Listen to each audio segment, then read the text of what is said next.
అదేనండి.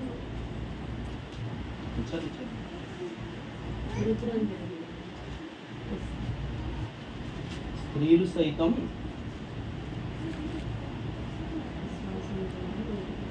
35వ వచనం. స్త్రీలు మృతులైన తమ వారిని పునరుద్ధానము వలన మరలా పొందిరి. కొందరైతే మరీ శ్రేష్టమైన పునరుద్ధానము పొందగోరి విడుదల పొందనొలక యాతన పెట్టబడిరి. ఎవరంట?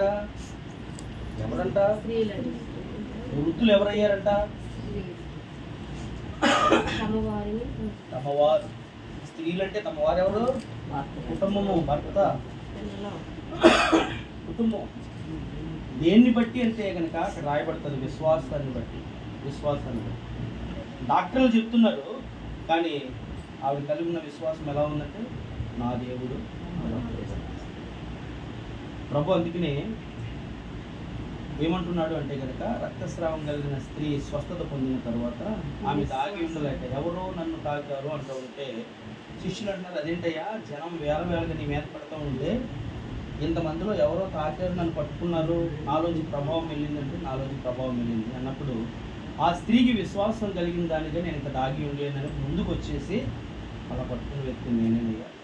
నా పరిస్థితి 12 సంవత్సరాలు బట్టి ఈ రోగంతో ఉన్నప్పుడు వైద్యుల చేతులు ఎత్తేస్తారు.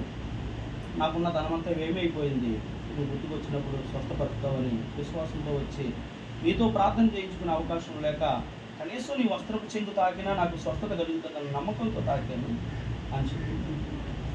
అంటే అక్కడ వాక్యం ఏం చెప్తుంది తెలుసా? విశ్వాసం ఉంటే కనుక ప్రభు దగ్గర నుంచి ఏమొస్తుంది? ప్రభావము వస్తుంది. వైద్యులు పరిస్థితి అని చెప్పినప్పుడు పర్లేదండి, నా దేవుడు నా భర్తను స్వస్థపరుస్తాడు అంటే మిగిలిన చిన్నోళ్ళు కాబట్టి తర్వాత కుమారుడికి ఆ బాధ్యత తెలుస్తుంది కనుక అమ్మ పరిస్థితి ఇలా ఉంది అని తల్లికి చెప్పుకుంటారు. తల్లి దేవునికి దగ్గర విజ్ఞాపన చేయటం ఇదంతా చాలా గొప్ప విషయం, గొప్ప అద్భుతమైన సాక్ష్యాన్ని మనం అంట గారు నేను శక్తి లేరు దురదృష్టంలో ఉన్నారు, కానీ ఆవిడ నోటంట దేవునికి విలువైన ఘనత కలిగే మాటలు సాక్షి రూపంలో తన భర్తను బట్టి ఇవ్వటం నేను ఎంతగానో సంతోషిస్తూ దేవుణ్ణి స్తుతిస్తున్నాను. అంటే భర్త ఎటువంటి వాడైనా భార్య ఎలా ఉండాలంటే, అందుకే దేవుడు భార్యకు భర్త శిరసై ఉన్నాడని చెప్పిన దేవుడే అసలు కుటుంబాన్ని కట్టుకోవాలి. నువ్వే జ్ఞానవంతురాలుగా ఉండాలి. జ్ఞానవంతురాలే తన కుటుంబాన్ని సామెతల గ్రంథంలో చెప్తున్నాడు కదా 14వ అధ్యాయంలో జ్ఞానవంతురాలు కుటుంబాన్ని కట్టుకుంటుంది. నిజంగా ఆవిడ అక్కడ ఉంటే డబ్బులు వస్తాయి, జీతం వస్తుంది. ఆవిడ ఇంకో రకంగా ఆలోచన చేస్తుంటే ఈ వైద్యుల దగ్గరికి వెళ్ళామంటే డబ్బులతోటే కదా పని, అక్కడికి వచ్చి డబ్బులు అక్కడికి తిప్పలు పడి కంటే వైద్యం ఎలాగో జరుగుతుంది కదా అన్న, ముగ్గురు ఉన్నారు కదా మీరు చూసుకోండి, లేదా మందులు ఉన్నారు కదా వాళ్ళని పిలుచుకోండి, ఇక్కడ ఈ నేను డబ్బులు కష్టపడి పంపిస్తాను, లేదనుకుంటే ఎక్స్ట్రా అడిగి నేను పంపిస్తాను అని ఆవిడ ఆలోచన చేయలేదు.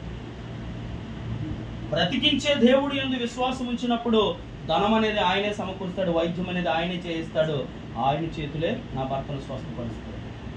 మంచిది, దేవునికి స్తోత్రం, దేవునికి స్తోత్రం. చక్కటి సాక్ష్యాన్ని మనం విన్నాం. ఈ పరిస్థితులు బాగోలేదు ఆయనకి అన్నారు. అప్పుడు హాస్పిటల్కి వెళ్ళలేదు, ప్రార్థన రాలేదు. తర్వాత ఒకసారి వస్తే నిద్రపోయి ఉన్నారు, ఇద్దరు పడుకుని ఉన్నారు, నేను చూశాను. వెళ్ళిపోయి తర్వాత వచ్చినప్పుడు ప్రార్థన చేసి వెళ్ళటానికి దేవుడు కృప చెప్పాడు. మరలా ఇంత గొప్ప భాగ్యాన్ని వారి కుటుంబంలో దేవుడు చేసిన మేలును తలంచుకుంటూ మనందరిని ఆహ్వానించి ఒక చిన్న ప్రార్థనే కాదు అనేక ప్రార్థనలు చేయబడటానికి, లేకపోతే ఈ కుటుంబంలో దేవుడు చేసిన మేలును బట్టి ఆ దేవునికి ఘనత చెల్లించడానికి, ఆ దేవుని వాక్యం ఇక్కడ ప్రకటించడానికి, లేకపోతే ఆయన స్తుతించి ఆరాధించడానికి వారు కలిగి ఉన్న చక్కటి ఆలోచన, ఉద్దేశ, సంకల్పాలు దేవునికి అంగీకారమైన కనుక మనందరినీ ఇక్కడ నడిపించుకొచ్చి వారి ఆశగల ప్రాణాన్ని దేవుడు తృప్తిపరిచే రీతిగా ఇంతవరకు ఆయనకు మహిమ తెచ్చుకున్నారు. చదవబడిన లేఖన భాగంలో చాలా విలువైన సంగతులు మనము ధ్యానం చేస్తే కనపడుతూ ఉంటాయి. కానీ అరియన్ గారు ఒక మాట చెప్పారు, ఆయన కూడా చెప్పారు, విశ్వాసమైన మాట చెప్పారు. ఏంటి తెలుసండి, ఎప్పటి నుంచో ప్రార్థన పెట్టుకోవాలనుకుంటున్నాం కానీ అంతరాయం కలుగుతుంది. ప్రార్థనలు రోజంతా చేస్తేనే కాదు, లేకపోతే రోజంతా మీరు ఇక్కడ ఉంటేనే కాదు, మాకు నమ్మకం మీరందరూ 1 గంట చేసినా మాకు నమ్మకం దేవుడు ఆ ప్రార్థన కూడా ఆలకిస్తారు. ఎందుకంటే ఇంకో కార్యక్రమం మనకు ఉంది. ప్రధాన కార్యక్రమం ఉంది. 11 గంటలకని వారు చెప్పారు. అయితే ఆ కార్యక్రమం గురించి ఈ ప్రార్థన వాయిదా వేసుకుంటే ఇష్టపడలేదు. సమయం తక్కువైనా పర్లేదు, దేవుడు మా ఎడల కార్యాలు చేస్తారని నమ్మకం మాకు ఉంది. వారిద్దరి విశ్వాసాన్ని బట్టి నేను ఎంతగానో సంతోషిస్తూ దేవుని స్తుతిస్తున్నాను. చదవబడిన లేఖన భాగంలో మహిమ గురించి మొదటి వచనంలో దావీదు మాట్లాడుతున్నాడు. ఆకాశములు దేవుని మహిమను వివరించుచున్నవి, అంతరిక్షము ఆయన చేతి పనిని ప్రచురపరుచుతున్నది. పగటికి పగలు బోధ చేయుచున్నది, రాత్రికి రాత్రి జ్ఞానము తెలుపుచున్నది. దేని గురించి చెప్తున్నాడు ఇక్కడ? మహిమ సృష్టి గురించి చెప్తున్నాడు. దావీదు ఏం చెప్తున్నాడంటే, ఆకాశం చూడండి, ఆయన మహిమను వివరిస్తుంది. ఏముంది ఆకాశంలో మహిమ అంటే, ఆధారము లేకుండా మేఘాలను ఎలా పెట్టాడు, చంద్రుని సూర్యుని ఎలా వేలాడదీశాడు, నవగ్రహాలతో ఎలా పనిచేయుతున్నాడు, ఆకాశం నుండి వర్షం ఎలా ఇస్తున్నాడు, ఆకాశం నుండి వెలుగును ఎలా ఇస్తున్నాడు, ఎండను ఎలా ఇస్తున్నాడు. ఇది ఏంటి అంటే కనుక నువ్వు గమనిస్తే ఆయన మహిమ అయ్యి వివరిస్తుంది. పగలనేది నీకు బోధ చేస్తుంది. రాత్రి గడిచిపోయింది, నువ్వు పని చేసుకుంటా లేవు, పగలేది నువ్వు పని చేసుకునే టైం, నీ జీవన వృత్తిని కొనసాగించుకునే టైము అని పగలేం చేస్తుందంటే నీకు బోధ చేస్తుంది. రాత్రికి రాత్రి నీకేం చేస్తుంది? కష్టపడ్డావు కదా, రెస్ట్ తీసుకో. నీ దేవుడు ఇచ్చిన నీ పగలంతా నువ్వు కష్టపడి చక్కగా కష్టపడి నీ కుటుంబం కోసం ప్రయాసపడ్డావు కనుక దేవుణ్ణి స్మరించుకుని రెస్ట్ తీసుకుని ఏం చెప్తున్నాయి? బోధ చేస్తున్నాను సార్, బోధ చేస్తుంది. అంటే ఎందుకు ఈ మాటలు రాశాడు అంటే కనుక, ఆకాశము దేవుని గురించి అవగాహన కలిగి దేవుడు చెప్పినట్టు ఆయన మహిమను ఎప్పుడూ కూడా చెల్లిస్తూ ఉంది, వివరిస్తూ ఉంది. పగలనేది వచ్చినప్పుడు, సూర్యుడికి ఆజ్ఞాపించినప్పుడు, పలాంటి టైంకి అయినప్పుడు, కోట్ల లేదా వేల సంవత్సరాలు అయినా కానీ సృష్టిని చేసినప్పుడు, శూన్యంలో సృష్టిని వేలాడదీసిన, సూర్యుని వేలాడదీసిన దేవుడు సూర్యుడికి నియమించిన క్రమం తప్పన నేటి వరకు ఒక్క ఇంచు కూడా మానలేదు. మానేడా? మానలేదు. ఈ మాటలను గుర్తు చేసుకున్నాను తెలుసా? వీటి కోసమైతే దేవుడు ఏం కష్టపడలేదు. కలుగును గాక, జలముల కింద ఉన్న భూమి కలుగును గాక అన్నాడు. జలములతో కప్పబడిన భూమి పైకి వచ్చును గాక అన్నాడు. పగలు రాత్రి వేరుపడును గాక, ఏర్పడును గాక అన్నాడు. సూర్యచంద్ర నక్షత్రాలు 2 జ్యోతులు కలుగును గాక అన్నాడు. పగలు నేలటానికి, రాత్రి నేలటానికి. ఇవన్నీ సింపుల్గా దేవుని నోటి మాటలో చెప్పేస్తే అవి ఎంతో మమ్మల్ని కలుగజేశాడు కనుక ఇది దేవునికే మహిమ అని ఆ క్రమాన్ని నేటి వరకు అవి పాటిస్తాయి. మరి నీ కోసం, నా కోసం బంగారం వంటి చేతులు మట్టి చేసుకుని మానవుని ఆయన రూపంలో చేసుకోవటానికి, ఈ మట్టిగా ఉండటానికి వీల్లేదు. మహిమ గలవాడిగా ఉండాలని నాసికారంధ్రంలో ఆయన నోరు పెట్టి ఊది మనం జీవాత్మయులుగా వట్టి వారమైన మనముల్ని మహిమతో నింపాడు, మహిమైశ్వర్యాలతో నింపాడు. మరి నువ్వు అయ్యే అంత వివరించి మహిమ చెల్లిస్తూ ఉంటే మరి నీవు నేను మనం ఎంతవరకు మహిమ చెల్లిస్తున్నాం? ఎంతవరకు మన క్రియలను, మన దేవుడు చేసిన కార్యాలను వివరిస్తూ ఉన్నాం? గుర్తు చేసుకోవాలి. అందుకే ఇక్కడ దావీదు చెప్పే మాటలు, ఆకాశము దేవుని మహిమను వివరిస్తూ ఉంటే, పగటికి పగలు నీకు బోధ చేస్తూ ఉంటే, రాత్రి నీకు జ్ఞానము తెలుపుతూ ఉంటే, మరి నువ్వేం చేస్తున్నావు నీ దేవుని గురించి? ఈ భూమి మీదకి రవ్వంత పరిమాణంగా తల్లి గర్భంలో ప్రవేశపెట్టి పిండముకు శరీర ఆకృతిని ఇచ్చి నవమాసాల్లో అన్ని అవయవాలను కలుగజేసి మరలా ఈ భూమి మీదకి పంపించి బాల్య పసికందు నుంచి నేటి వయసు వరకు కూడా నిన్ను కాపాడుతూ కావలసినవి ఇస్తూ అనేక అపాయాలను తప్పిస్తూ, వ్యాధి బాధ బలహీనతల్లో స్వస్థపరుచు, ఆర్థిక ఇబ్బందులను మెరుగుపరుస్తూ, ఆరోగ్యం గురించి ఆయన శ్రద్ధ తీసుకుంటూ, ఆయుష్ను పొడిగిస్తూ, ఆహారం లేకుండా లేమి లేకుండా నీకు అనుదిన ఆహారంతో పోషిస్తూ ఉన్న దేవునికి నువ్వు ఎంత కృతజ్ఞుడు అయి ఉన్నావు? మనం ఎంత దేవుని కార్యాలు వివరిస్తున్నాం? ఇది ఆలోచన చేసుకోవాల్సిన ప్రశ్నార్థమైన మాట. చదువుకుంటూ వెళ్ళిపోతే వాటిలో ఉన్న విలువలు మనకి తెలియవు, కానీ ధ్యానం చేసినప్పుడే దేవుడు ఆ జ్ఞానాన్ని మనకి ఇస్తాడు. చదువు కింద మాట్లాడు. వాటికి భాష లేదు, మాటలు లేవు, వాటి స్వరం వినబడదు, వాటి కొలనూలు భూమి అంతటా వ్యాపించి ఉన్నది. దేవునికి స్తోత్రం. భాష లేని, చెప్పుకోవటాలు లేని, క్రియలలోనే, వాటికి నిర్ణయించిన సమయంలోనే, వాటికి నిర్ణయించిన మేరల్లోనే, వాటికి చెప్పిన రకంగానే దేవునికి మహిమను చెల్లిస్తుంది. మనకి ఇన్ని లాంగ్వేజ్లు వచ్చు, ఇన్ని భాషలు కలిగిన ప్రపంచమంతా, దేశ విదేశాల్లో జనాంగం దేవుని కృపను బట్టి, దేవుని ఆశీర్వాదం బట్టి 800 కోట్ల మందిగా విస్తరించారు. మరి ఏ జాతి వారు ఏ భాషతో దేవుణ్ణి ఆరాధిస్తున్నారు? నీకు వచ్చిన భాషతో నీకు దేవుని మాటలను చెప్పగలుగుతున్నావా? దేవుడిచ్చిన నీకు ఇచ్చిన లాంగ్వేజ్తో దేవుని కనపరచగలుగుతున్నావా? భాష లేనివి వాటి ఉన్న స్థానంలోనే నిర్ణయించిన పొలిమేరల్లోని దేవుని ఏం చేస్తున్నాయి?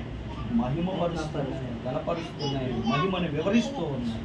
ఉదయకాల సమయంలో మానవులుగా మనము ఆలోచించుకోవలసిన విషయం చాలా సంగతులు ఇక్కడ రాయబడి ఉన్నాయి. నేను కొన్ని నిమిషాలు వాక్యాన్ని ముగించి ప్రార్థన చేయడానికి ఇష్టపడుతున్నాను. చదువుతాం. అయితే మనం ఎలా ఉండాలి అంటే కనుక మొట్టమొదటిగా నాకు ఇచ్చిన ఆరోగ్యాన్ని బట్టో, లేకపోతే స్థితిగతులను బట్టో, లేదా నీకు ఇచ్చిన లాంగ్వేజ్ని బట్టో, మోగదానిగా మోగవాటి కింద మనం ఉంచలేదు కనుక మాటని బట్టో ప్రతి విషయంలో దేవునికి మహిమ చెల్లించేవారుగా ఉండాలి. దేవునికి ఘనత చెల్లించేవారుగా ఉండాలి. వైద్యులు ఇక్కడ ఉంటేనే కానీ కుదరదు అన్నప్పుడు దేవుడు ఉన్నాడు. ఒకవేళ నీకు ఇచ్చే వైద్యం, నువ్వు చేసే వైద్యానికి మా ఆస్తులు అమ్మి కష్టపడి మీకు కట్టాలేమో కానీ నా దేవుడు ఇచ్చే స్వస్థతకే ఏమి కూడా ఖర్చు చేయవలసింది. నా దేవుని మీద నమ్మకం ఉంటే చాలు చాలు.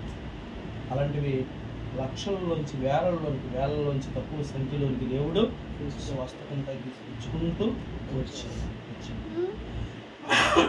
ఆ విశ్వాసం కావాలి.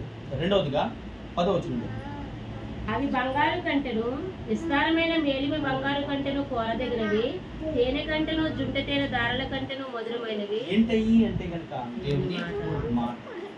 రెండవదిగా నువ్వు బంగారాల మీద, వెండి బంగారం మీద కింద చెప్పాను కదా, ఇక ఉంటే జీతం వస్తుంది, ఏదైనా పంపించవచ్చు అనుకోలేదు. దేవుని మాటలు కోరుకున్నాను. దేవుని మాట ఏందో లక్ష్యం ఉంచారు.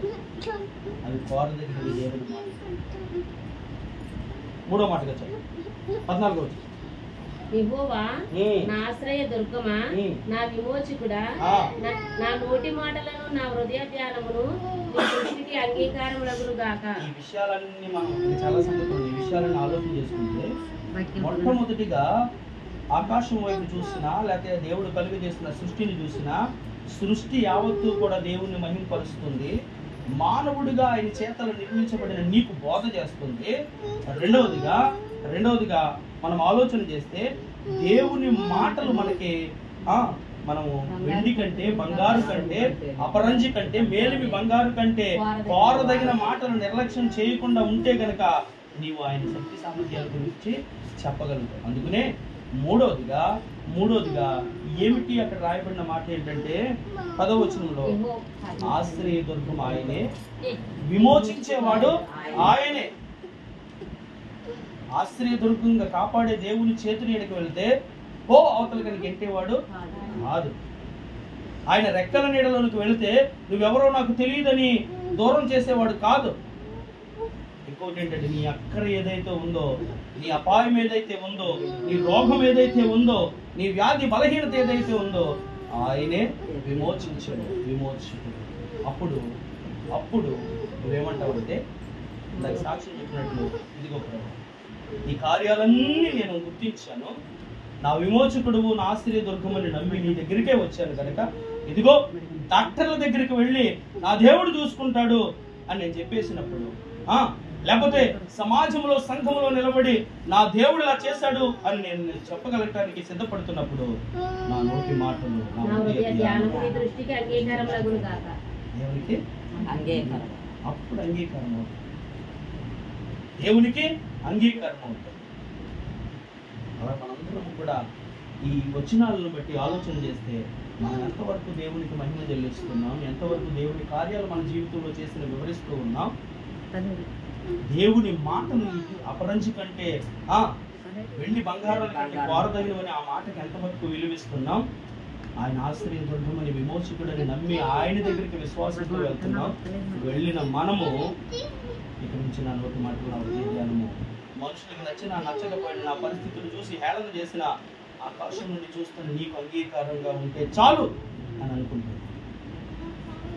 3 విషయాలు కూడా మనం ఆలోచన చేయాలి. ఒక్క మాట చెప్పేసి నేను వాక్యాన్ని ముగిస్తాను. 8వ వచనం చదువు. యెహోవా ఉపదేశములు నిర్దోషమైనవి, అవి హృదయమును సంతోషపరచును. దేని సంతోషపరుస్తాయి? ఎప్పుడు? ఆయన ఉపదేశం విన్నప్పుడు. దేవుని స్తోత్రం. వినకుండా ఉంటే నీకు దాంట్లో ఉన్నది అర్థమవుతుంది. అందరికి గిఫ్ట్లు ఇస్తే అందరు తీసుకుంటే ఒక్కొక్కరికి నిన్ను పట్టుకెళ్తా ఉంటే చూడండి, అదేంటి ఒక్కొక్కరికి అన్ని ఇచ్చేటమేంటి అంటాం తప్ప అక్కడ ఆడికి ఏం లాగా తెలియదు. అక్కడ జరిగిన ఆధ్యాత్మిక కార్యక్రమాల గురించి వాళ్ళకి తెలియదు. బరువులు మోసుకెళ్తున్నప్పుడు చూస్తేనే వాళ్ళకి అవగాహన కలుగుతుంది. కానీ నీవు నేను చేస్తున్న దేవుని సన్నిధిలో ఉన్నది నీకు నాకు తెలుస్తుంది. చూసేవారికి తెలియకపోవచ్చు. ఆయనలో ఆనందం ఉందని, ఆయనలో సంతోషం ఉందని, ఆయనే కార్యాలు చేస్తాడని అనుభవపూర్వకంగా మనకు మాత్రమే తెలుస్తుంది. తిన్నోడి గురించి తెలుస్తుందా? చూసినోడి గురించి తెలుస్తుందా? తిన్నవాడికే తెలుస్తుంది. తిన్నవాడికే రుచిని అనుభవించగలుగుతాడు. దాని గురించి చెప్పగలదు. అబ్బా చాలా బాగుంది అని చెప్పగలుగుతాడు. చూసినోడికి ఏముంది? చూసినోడికి ఏం తెలియదు. ఎర్రగా ఉంటే చాలా మోసపోతాడు. చిక్కుడు వేలు కూరని చూడలేదు, అది ఏ కూర తెలియలేదు. యాషాబు ఎర్రగా ఉన్నదాన్ని చూశాడు అంతే. ఎర్రగా ఉన్నది ఏం చూసి ఏమైపోయాడు? మోసపోయాడు. ఉన్నోడు తెలుసు పోతే కొన్ని చిక్కుడుకాయల కూర కదా శ్వాసం వచ్చేది అనుకున్నాడు యాకోబు. చిక్కుడుకాయల కూరతో ఆస్తిని లాగేసుకున్నాడు అండి. శ్వాసం అంటే 2 అంతలే వాళ్ళు పెద్దోడికి. ఆ 2 అంతలు నాకే వచ్చారని యాకోబు లాగేసుకున్నాడు. అంటే చూచినోడికి ఏమీ తెలియదు, ఉన్నవాడికే తెలుస్తుంది. చదువు మళ్ళీ ఆ మాట చదువు. యెహోవా ఉపదేశములు నిర్దోషమైనవి, అవి హృదయమును సంతోషపరచును. యెహోవా ఏర్పరిచిన ధర్మము నిర్మలమైనది, అది కన్నులకు వెలిగించును. దేవునికి స్తోత్రం. కన్నులకు ఉపదేశమైన వెలిగించేదైనా వాక్య సంబంధమైన వాక్యం వెళ్ళిన కాడ వెలుగు వచ్చింది అని చెప్తుంది. మీరు వింటారంటే 2 3 మాటలు చెప్పేసి వాక్యాన్ని నేను ముగించేస్తాను. ప్రార్థన చేద్దాం. మొట్టమొదటిగా దేవుని వాక్యము వెలిగించేది. మనం చదివిన 19వ కీర్తనలో 8వ వచనం, దేవుని మాట దేవుని వాక్యము వెలిగించేది. ఎక్కడైతే చీకటి గల చోటు ఉంటుందో ఆ మాట వెలుగునిచ్చేదిగా ఉన్నది. అబ్రహాము దగ్గరికి వాక్యం వెళ్ళను, వెలుగు కలిగిను అని రాయబడతారు. లేకపోతే సోయరు అనే పట్టణము లోతు ఎన్నుకున్నప్పుడు అక్కడ సోయరు అనగా అర్థము చిన్నది అనే అర్థం. చిన్న పట్టణాన్ని ఎన్నుకున్నప్పుడు అక్కడ సూర్యుడే ఉదయించలేదని రాయబడింది. అంటే వెలుగు లేదు. కానీ లోతు దేవుని మాట ఇచ్చుకుని వెళ్ళిన తర్వాత సూర్యుడు ఉదయించాడు. అంటే దేవుని మాట దేవుని వాక్యము వెలుగిచ్చేది. మొట్టమొదటిగా చూద్దాం. రెండోది పేతురు రాసిన మొదటి పత్రిక 1వ అధ్యాయం 23వ వచనం చదువుతాం. మీరు క్షయబీజము నుండి కాక శాశ్వతముకు జీవము గల దేవుని వాక్య మూలముగా అక్షయ బీజము నుండి పుట్టింపబడిన వారు కనుక నిష్కపటమైన దేవునికి స్తోత్రం. రెండవదిగా వాక్యం ఏం చేస్తుంది తెలుసా? నేను తిరిగి జన్మింపజేసినప్పుడు నువ్వేమంటావు తెలుసా? పూర్వం ఉంది చూసారా, ఆ పూర్వం నా స్థితి నేను హింసకుడు, దోషకుడు, హానికరుడు అని చెప్తున్నాడు. ఎవరో ఎప్పుడు వాక్యం తెలియకుండా ధర్మశాస్త్రాన్ని ఆధారం చేసుకుని వెళ్ళినప్పుడు వాక్యము బ్రతికించిన తర్వాత, వాక్యము వెలిగించిన తర్వాత పూర్వపు స్థితి నుండి ఏం చెప్తున్నానంటే నేను ఇప్పుడు అటువంటి వాడిని. రెండవదిగా నేను ముందుకు వెళ్ళిపోతున్నాను. రెండవదిగా మొట్టమొదటికి వాక్యము వెలిగించేదైతే రెండోది వాక్యము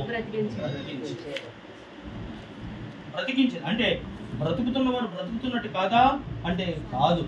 ఒకడు నీటి మూలముగాను ఒకడు ఆత్మ మూలముగాను జన్మిస్తేనే తప్ప. నికోదేముతో ఏం చెప్తున్నాడు తెలుసా? ఒకడు క్రొత్తగా జన్మిస్తేనే తప్ప దేవుని రాజ్యమునకు వారసుడు. కొత్తగా జన్మించడం ఏంటి?